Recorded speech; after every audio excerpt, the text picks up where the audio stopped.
नमस्कार शेतकरी मित्रांनो, आपण ह्या टरबूजाच्या प्लॉटमध्ये आलेलो आहोत। 4 एकरचा प्लॉट आहे।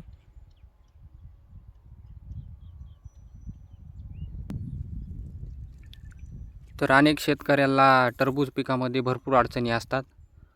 शेटिंग होत नाही, शेटिंग झाली तर फळ मोठं होत नाही, फळ मोठं झालं तर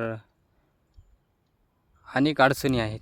तर तुम्हाला आपल्या प्लॉटमधल्या टरबूजाची साईज, फळधारणा दाखवतो। हे बघा, आपण बघू शकता टरबूज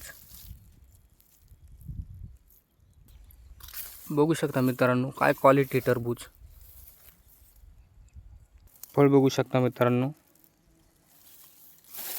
जे तुम्हाला टरबूज पिकामध्ये असंच नाविन्य घडवायचं, असाच क्वालिटीचा जर माल घ्यायचा असेल तर मित्रांनो आपल्या पेजला सबस्क्राईब करा, शेअर करा, जास्तीत जास्त व्हिडिओ शेअर करा। बघू शकता मित्रांनो, काय क्वालिटी आहे मालाची, नंबर 1। बघू शकता मित्रांनो, 4 किलो, 5 किलो, 6 किलोचं टरबूज आहे आपल्या फळामध्ये। हा 4 एकरचा प्लॉट आहे पूर्ण।